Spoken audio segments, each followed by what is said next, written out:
ರಾಜ್ಯಪಾಲರು ತಮಗೆ ರಕ್ಷಣೆಗಾಗಿ ಬುಲೆಟ್ ಪ್ರೂಫ್ ಕಾರನ್ನು ಪಡೆದಿದ್ದಾರೆ ಅನ್ನುವಂತ ಮಾಹಿತಿ ಸಿಗ್ತಾ ಇದೆ. ಸಿಎಂ ಸಿದ್ದರಾಮಯ್ಯ ರಾಜೀನಾಮೆ ನೀಡಬಾರದು, ರಾಜ್ಯಪಾಲರೇ ರಾಜೀನಾಮೆ ನೀಡಿ ಬೇರೆ ರಾಜ್ಯಕ್ಕೆ ಹೋಗಬೇಕು ಅನ್ನೋ ನಿಟ್ಟಿನಲ್ಲಿ ಇವತ್ತು ಆಕ್ರೋಶವನ್ನು ಕಾಂಗ್ರೆಸ್ ಕಾರ್ಯಕರ್ತರು ಹೊರಹಾಕ್ತಿದ್ದಾರೆ. ಈಗ ಸಿಎಂ ಸಿದ್ದರಾಮಯ್ಯ ಅವರ ವಿರುದ್ಧ ರಾಜ್ಯಪಾಲರು ನೀಡಿದಂತಹ ಪ್ರಾಸಿಕ್ಯೂಷನ್ ಅನುಮತಿ ಇದೀಗ ಅವರಿಗೆ ಒಂದು ಸಂಕಷ್ಟವನ್ನು ತಂದು ಒಡ್ತಾ ಇದೆಯಾ, ಅವರಿಗೆ ಆತಂಕ ಶುರುವಾಗಿದೆಯಾ ಅನ್ನುವಂಥ ಪ್ರಶ್ನೆ ಇದೀಗ ಮೂಡ್ತಾ ಇದೆ. ಅದರಲ್ಲೂ ಕೂಡ ಬೆಂಗಳೂರಿಗೆ ಇವತ್ತು ಬೆಳಗ್ಗೆ ದೆಹಲಿಯಿಂದ ಆಗಮಿಸಿರುವಂತಹ ರಾಜ್ಯಪಾಲರು ತಮಗೆ ರಕ್ಷಣೆಗಾಗಿ ಬುಲೆಟ್ ಪ್ರೂಫ್ ಕಾರನ್ನು ಪಡೆದಿದ್ದಾರೆ ಅನ್ನುವಂಥ ಮಾಹಿತಿ ಸಿಗ್ತಾ ಇದೆ. ಅದರ ಜೊತೆಗೆ ರಾಜಭವನಕ್ಕೂ ಸಾಕಷ್ಟು ಪೊಲೀಸ್ ಬಿಗಿ ಬಂದೋಬಸ್ತನ್ನು ಮಾಡಲಾಗಿದೆ. ನಾನು ಬೆಂಗಳೂರಿನ ರಾಜಭವನದ ಮುಂದೆ ಇದ್ದೀನಿ, ನಿಮಗೆ ದೃಶ್ಯಗಳಲ್ಲಿ ತೋರಿಸುವಂಥ ಪ್ರಯತ್ನವನ್ನು ಮಾಡ್ತಾ ಇದ್ದೀನಿ. ಈ ಒಂದು ರಾಜಭವನದ ಮುಂದೆ ಸಾಕಷ್ಟು ಪೊಲೀಸ್ ಬಿಗಿ ಬಂದೋಬಸ್ತನ್ನು ಮಾಡಲಾಗಿದೆ.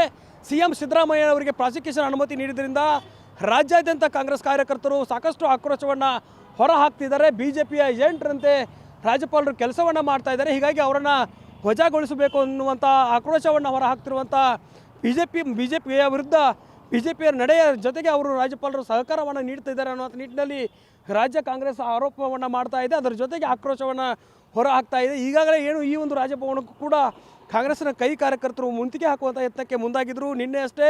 ಹೀಗಾಗಿ ಈ ಒಂದು ಎಲ್ಲ ಒಂದು ಕಾಂಗ್ರೆಸ್ ಕಾರ್ಯಕರ್ತರ ಆಕ್ರೋಶವನ್ನು ಜೊತೆಗಾದರೆ BJP ಕೂಡ ರಾಜ್ಯಪಾಲರಿಗೆ ಒಂದು ಕಾಂಗ್ರೆಸ್ ಸರ್ಕಾರ ದುರಾಡಳಿತವನ್ನು ಬಳಸಿಕೊಂಡು ದೌರ್ಜನ್ಯವನ್ನು ಮಾಡ್ತಾ ಇದೆ, ಅವರಿಗೆ ಅವಾಚ್ಯ ಪದಗಳ ನಿಂದನೆಯನ್ನು ಮಾಡ್ತಾ ಇದ್ದಾರೆ ನಿಟ್ಟಿನಲ್ಲಿ BJP ನಾಯಕರು DG ಅವರಿಗೆ ಒಂದು ದೂರನ್ನು ಕೂಡ ನೀಡಿದ್ದಾರೆ. ರಾಜ್ಯಪಾಲರಿಗೆ ಒಂದು ಗೌರವವನ್ನು ಕೊಡ್ತಾ ಇಲ್ಲ ಅನ್ನೋ ನಿಟ್ಟಿನಲ್ಲಿ ದೂರನ್ನು ನೀಡಿದರೆ ಕಾಂಗ್ರೆಸ್ BJP ವಿರುದ್ಧ BJPಯ ನಾಯಕರು ಮತ್ತು ಈ ಒಂದು ರಾಜ್ಯಪಾಲರು ಸೇರಿ ಸಿಎಂ ಸಿದ್ದರಾಮಯ್ಯವರ ವಿರುದ್ಧ ಕುತಂತ್ರವನ್ನು ಮಾಡ್ತಾ ಇದ್ದಾರೆ. ತಂತ್ರವನ್ನು ಮಾಡಿ ಸಿಎಂ ಸರ್ಕಾರವನ್ನು ಅಲುಗಾಡಿಸುವ ಕೆಲಸಕ್ಕೆ ಮುಂದಾಗ್ತಾ ಇದ್ದಾರೆ ಅನ್ನೋಂಥ ನಿಟ್ಟಿನಲ್ಲಿ ಇವತ್ತು ಇಲ್ಲಿ ಒಂದು ಪ್ರತಿವಾದಗಳು ನಡೀತಾ ಇದ್ದರೆ ಇತ್ತ ಆರೋಪವನ್ನು ಪ್ರತ್ಯಾರೋಪಕ್ಕೆ ಕಾರಣ ಆಗ್ತಾ ಇದ್ದರೆ ಇಲ್ಲಿ ಪೊಲೀಸ್ ಬಂದೋಬಸ್ತನ್ನು ನೀವು ನೋಡ್ಬೋದು. ರಾಜಭವನದ ಮುಂದೆ ಸಾಕಷ್ಟು KSRPC ತುಕಡಿಗಳನ್ನು ನಿಯೋಜಿಸುವ ಮೂಲಕ ಪೊಲೀಸ್ ಬಿಗಿ ಬಂದೋಬಸ್ತನ್ನು ಮಾಡಲಾಗಿದೆ. ಅದ್ರ ಜೊತೆಗೆ ಯಾರಾದರೂ ಕಾರ್ಯಕರ್ತರು ಇಲ್ಲಿ ದಾಂಧಲೆ ಮಾಡಲು ಮುಂದಾದರೆ ಮತ್ತು ಜೊತೆಗೆ ಪ್ರತಿಭಟನೆಗೆ ಬಂದರೆ, ಮುತ್ತಿಗೆಯನ್ನು ಹಾಕಲು ಬಂದರೆ ಅಥವಾ ರಾಜಭವನಕ್ಕೆ ಕಪ್ಪು ಮಸಿಯನ್ನು ಎಸೆಯಲು ಬಂದರೆ ಅವರನ್ನು ಬಂಧಿಸಿ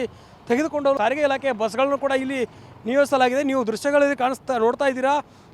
ಪೊಲೀಸ್ ಇಲಾಖೆ ಈಗಾಗಲೇ ರಿಸರ್ವ್ ಪೊಲೀಸನ್ನು ಇಲ್ಲಿ ಬಳಸಿಕೊಂಡು ಸೂಕ್ತವಾದಂಥ ಬಂದೋಬಸ್ತನ್ನು ಮಾಡಿದೆ. ಅದರ ಜೊತೆಗೆ ರಾಜಭವನಕ್ಕೆ ಬರುವಂಥ ವ್ಯಕ್ತಿಗಳು ಕೂಡ ಯಾವುದೇ ಅವಕಾಶವನ್ನು ನೀಡ್ತಾ ಇಲ್ಲ.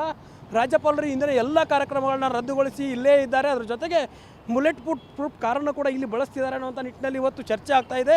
ಹೀಗಾಗಿ ಈ ಒಂದು ರಾಜಭವನದ ಮುಂದೆ ಸಾಕಷ್ಟು ಬಿಗಿ ಬಂದೋಬಸ್ತನ್ನು ಮಾಡಿ ಇವತ್ತು ಇಲ್ಲಿ ಯಾವುದಾದ್ರೂ ಅಹಿತಕರ ಘಟನೆ ನಡೆದಂತೆ ಪೊಲೀಸ್ ಇಲಾಖೆ ಕೂಡ ಸೂಕ್ತವಾದಂಥ ಬಿಗಿ ಬಂದೋಬಸ್ತನ್ನು ಮಾಡಿದೆ. ಅದರ ಜೊತೆಗೆ ಸಿದ್ದರಾಮಯ್ಯ ಅವರ ಪರವಾಗಿ ಸಾಕಷ್ಟು ರಾಜ್ಯಾದ್ಯಂತ ಆಕ್ರೋಶ ಹೊರಹಾಗ್ತಾ ಇದೆ. ಸಿಎಂ ಸಿದ್ದರಾಮಯ್ಯ ರಾಜೀನಾಮೆ ನೀಡಬಾರ್ದು, ರಾಜ್ಯಪಾಲರೇ ರಾಜೀನಾಮೆ ನೀಡಿ ಬೇರೆ ರಾಜ್ಯಕ್ಕೆ ಹೋಗಬೇಕು ಅನ್ನೋ ನಿಟ್ಟಿನಲ್ಲಿ ಇವತ್ತು ಆಕ್ರೋಶವನ್ನು ಕಾಂಗ್ರೆಸ್ ಕಾರ್ಯಕರ್ತರು ಹೊರ ಹಾಕ್ತಿದ್ದಾರೆ. ಹೀಗಾಗಿ ಈ ಒಂದು ಎಲ್ಲ ನಿಟ್ಟಿನಲ್ಲಿ ರಾಜ್ಯಪಾಲರಿಗೆ ಕೂಡ ಸಾಕಷ್ಟು ಬಿಗಿ ಬಂದೋಬಸ್ತನ್ನು ಮಾಡಿ ಅವರಿಗೆ ಯಾವುದೇ ರೀತಿಯಾದಂಥ ತೊಂದರೆ ಆಗದ ನಿಟ್ಟಿನಲ್ಲಿ ಪೊಲೀಸ್ ಇಲಾಖೆ ಕ್ರಮ ಕೈಗೊಂಡರೆ ರಾಜ್ಯಪಾಲರು ಕೂಡ ಯಾವುದೇ ರೀತಿಯಾದಂಥ ಕಾರ್ಯಕ್ರಮಗಳಲ್ಲಿ ಭಾಗಿಯಾಗದೆ ತಮ್ಮ ಒಂದು ಸುರಕ್ಷತೆಗಾಗಿ ಸಾಕಷ್ಟು ಶ್ರಮವನ್ನು ವಹಿಸ್ತಿದ್ದಾರೆ. ಅದ್ರ ಜೊತೆಗೆ ಯಾವುದೇ ರೀತಿಯ ಅಹಿತಕರ ಘಟನೆ ನಡೆದಂತೆ ಮುನ್ನೆಚ್ಚರಿಕಾ ಕ್ರಮವಾಗಿ ತೆಗೆದುಕೊಂಡಿದ್ದಾರೆ.